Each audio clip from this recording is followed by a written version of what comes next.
Dans notre présipauté, les OGM sont autorisés depuis bien longtemps.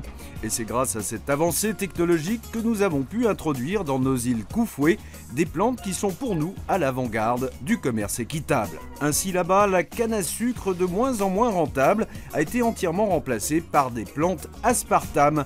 Chaque gousse produit environ une dizaine de sucrètes délicieuses. De même, tous les arbres fruitiers ont été remplacés par des arbres à crème brûlée ou des arbres à crumble.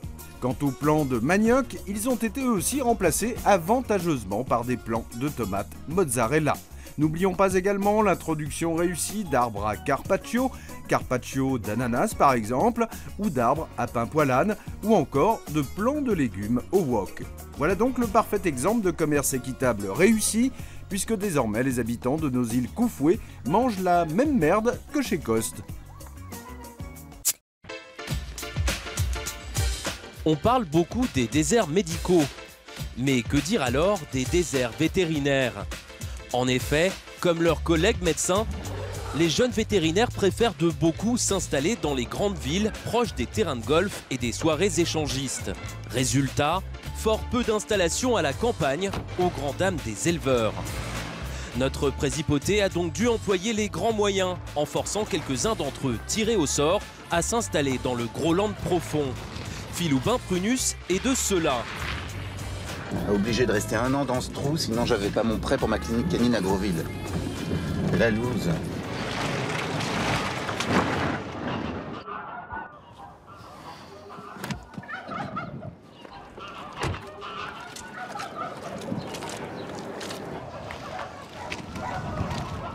Bonjour. Qu'est-ce que c'est que ce monstre?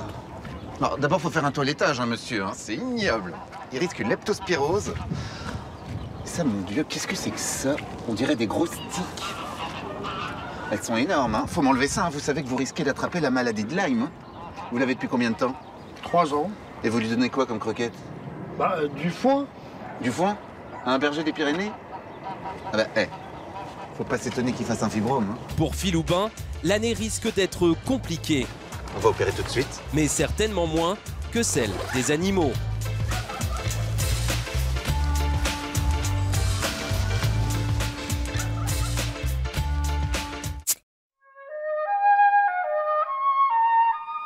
Magnifique, n'est-ce pas? Et c'est bien naturel, l'endive traditionnelle fait partie des plus beaux légumes de la planète. Vous avez peut-être entendu dire que l'endive traditionnelle est bourrée d'insecticides et de fongicides tels que le spirotétramate, le phosphétyle d'aluminium, le trifloxystrobine, le tébucanosol. Malgré ce que voudrait vous faire croire le puissant lobby Bobo Bio, tous ces produits, ou plutôt ces avancées technologiques, sont nécessaires au bon développement de votre légume préféré. Alors, une belle endive avec un tout petit peu de pesticides serait moins bonne pour la santé qu'une endive dite naturelle? Alors, vive l'endive! Sauvons l'endive chimique avec le lobby industriel grolandais des producteurs d'endives. Nirufan Pleu-Crinquette commence toujours sa journée en musique. Carlos, Papayou, il n'y a rien de mieux pour débuter la journée. Ici dans la ferme, c'est musique partout. Je fais de la musicothérapie, comme on dit. Pour que mes poules pondent un œuf de plus par jour, je remets Pink Floyd. Et ça marche. Regarde celle-là, elle a déjà le cul qui s'ouvre. La musicothérapie, Nirufan l'a découverte simplement. Un soir, j'étais jeune, j'ai écouté Tina Turner. Je me suis retrouvé tout dur. Et fait un enfant, la Marianne. Du coup, Nirufan applique cette thérapie aux cochons. Là, je leur mets du Lady Gaga. C'est plus la même époque qu'à moi. Hein. Regarde là, celui-là, il frétille déjà du bougeon. Il va y mettre grave à la Morano, regarde. Enfin, pour terminer sa journée en fanfare rock'n'roll, Nirufan sublime sa joie en écoutant du Bébé Brune. Non, c'est pas pour moi. C'est pour que mes vaches échient plus vite. La musicothérapie pour relancer la croissance, c'est du Made in Groland.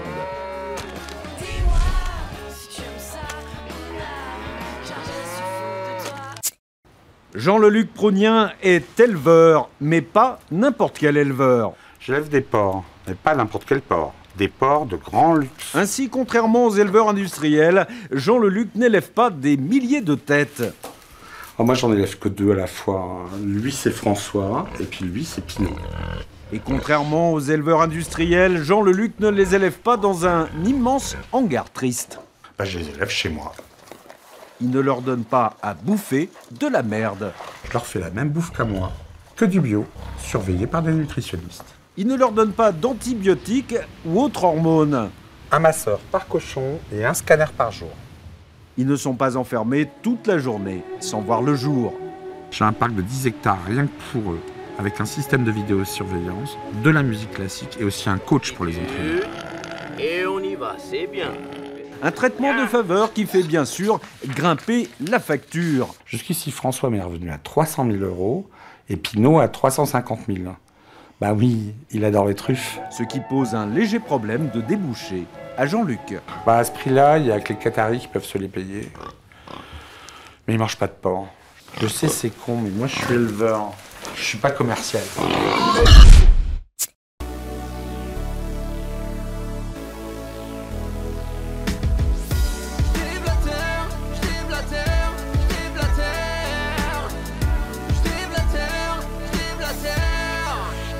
Wesh, j'ai galéré grave, sois content pour moi, bouseux. M'empêche pas de semer, je vais t'empêcher de bouffer.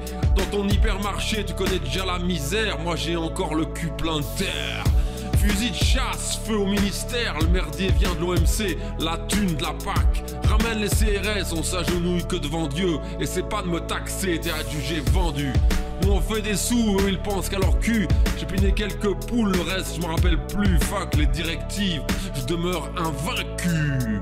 Ouais, ma subvention est une arme, je mets jamais la sécu. Arrivé au summum, j'essaie d'être un meilleur exploitant.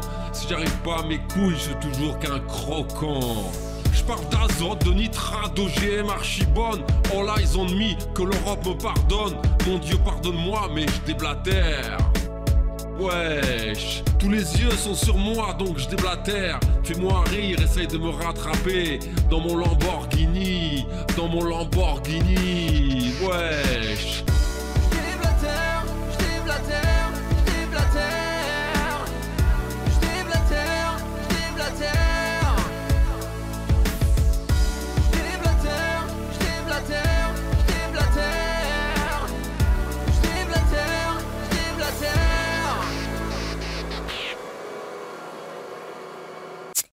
Les produits bio pour le consommateur, c'est l'avenir. Oui, mais cette forme d'agriculture attire encore trop peu d'adeptes. Peut-être à cause de ses contraintes, comme nous l'explique Rodolphe Caraballona, un des rares agriculteurs bio basé à Pontivy, le Vieux. Ah, moi, je fais surtout du poulet bio. Et avec les nouvelles directives, ça devient dur. Je sais pas si je vais continuer. Car désormais, le poulet bio ne doit plus être abattu à la chaîne ou électrifié. Il doit aussi avoir une mort bio. Il est 19h, Rodolphe Caraballona, après une dure journée de labeur, se change. Il a donné rendez-vous ce soir à Mathilde. Bon, c'est l'heure, ma chérie, faut y aller. Pour Rodolphe, la soirée commence par 20 minutes de voiture, direction le centre-ville et un restaurant chic, où Mathilde commence enfin à se détendre. Alcool aidant, la complicité qui déjà s'était nouée sur le lieu de travail s'affirme davantage. Après une séance de cinéma, Rodolphe entraîne Mathilde vers un petit hôtel discret. Mathilde se détend. Elle attend Rodolphe, prête à s'abandonner après une soirée si délicieuse. C'est là que Rodolphe doit agir. Profitant de ce court moment d'abandon où la viande se ramollit, où les tissus nerveux se relâchent, donnant tout son moelleux et sa saveur à son poulet bio.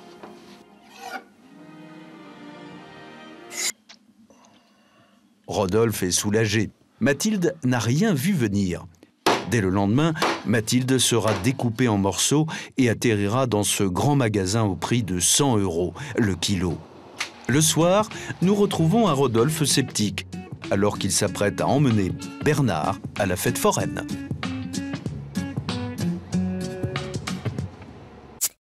Campagnard, paysan, petzouille, bouseux, croquant, cutéreux, pecno, plouc, rustre. Ah, c'est sûr qu'à la ville, vous ne manquez pas de synonymes pour définir les gens qui vous nourrissent. À la campagne, nul besoin d'étaler sa science. La preuve, lorsque nous pensons à vous, les citadins, que cela soit au marché, à la buvette ou en fin de repas, un seul mot nous vient à l'esprit, un seul. Et vous allez le découvrir à la fin de ce reportage. Vous vous dites, en passant devant cette ferme, tiens, une ferme. Eh bien non, cette ferme est plus qu'une ferme, c'est la ferme. La dernière de la région est la seule à se trouver à moins d'1 heure de route de la capitale. Et vous vous dites, dans cette ferme, on trouve des fermiers. Eh bien non, ces fermiers sont plus que des fermiers, ce sont les derniers. Et vous vous dites, ils doivent faire des bons produits de la ferme. Eh bien non, ils n'ont ni poules, ni vaches, ni légumes, rien. Et pourtant, ils réalisent un chiffre d'affaires que bien des supermarchés leur envieraient. Les œufs, je les achète chez Virlon, à l'usine à œufs de Pougin. Et pour les poulets, c'est pareil, chez Virlon, à l'usine à poulet de Jambière. Pour le lait, pareil, j'achète chez Virlon, à l'usine à vaches de Rognard. Toujours chez Virlon. Et vous avez du monde?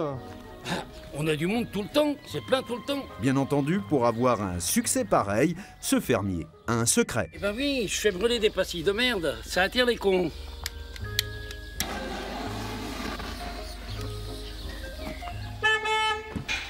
Ça sent bon la ferme, tu trouves pas? Bah justement, tiens, là les cons.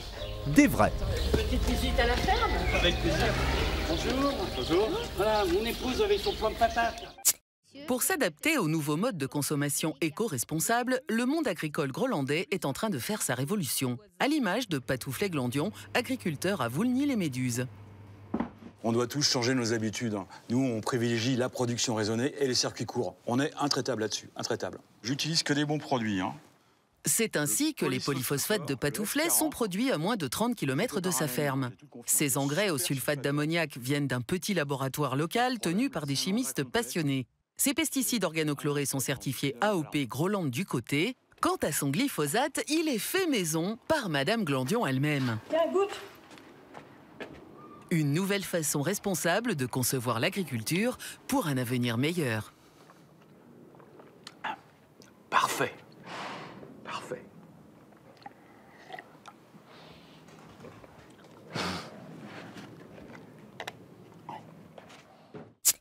Constamment rivés à nos tablettes et autres smartphones, accumulant sans cesse de soi-disant nouveaux amis. Nous sommes désespérément à la recherche d'un peu de chaleur humaine. Mais ce n'est qu'une illusion. En réalité, nous n'avons jamais été aussi seuls. Et cette solitude ne concerne plus uniquement les gens de la ville. Désormais, elle touche également le milieu rural. Après les instituteurs pédophiles chez nos voisins français, c'est un tout autre scandale auquel a été confronté notre précipauté, puisque les forces de l'ordre ont arrêté Miliou Frutuban, un agriculteur zoophile. Son vice aurait pu passer inaperçu si une Grolandaise n'avait retrouvé un indice dans le croupion d'un poulet provenant de sa ferme. Et oui, hein, toujours pour Télébétrave, je suis en direct du salon de l'agriculture de Grosville où se pressent bien sûr les paysans grolandais, mais aussi leurs bestiaux et leurs personnalités politiques. Et là, hasard ou nécessité, j'ai eu la chance de croiser Marine Kunz, la présidente du Front Plat grolandais. Grosse vache, faites-moi sortir! Marine Kunz, bonjour. Bonjour.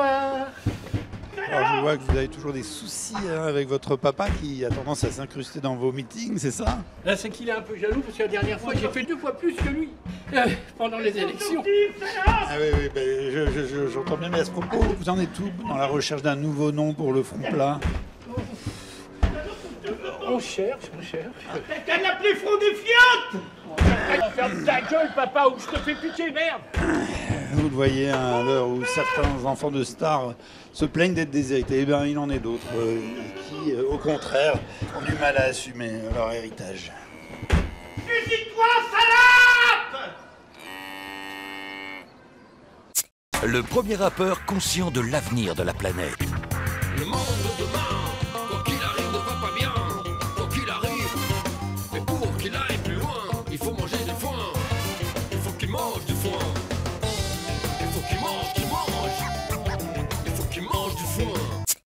Alors que le malaise des agriculteurs grolandais s'aggrave chaque jour, avec des exploitations de moins en moins rentables et des revenus qui fondent à vue d'œil, l'éclatante réussite de Gluffion-la-Truffe, paysan de Gratouiller-les-Molles, fait des jaloux. Ces 40 hectares de terre affichent des bénéfices records qui ont fait de lui l'homme le plus riche de la région. Mais alors, quel est le secret de Gluffion? L'important, c'est de bien choisir le produit qu'on met en terre. Il faut sentir les besoins du moment et répondre de suite. C'est ainsi que Gluffion a commencé, il y a 10 ans, par planter de l'éolienne. J'en ai 20 hectares là, tout autour du village. Avant de se diversifier dans les data centers. Vos données, c'est plus rentable que l'élevage. Et dernièrement, avec une magnifique antenne 5G. C'est l'avenir, les jeunes en raffolent. Et pour répondre à ceux qui lui reprochent d'avoir perverti le beau métier d'agriculteur en délaissant semis et récoltes, notre paysan du 21e siècle finalise son nouveau projet au plus près de la terre.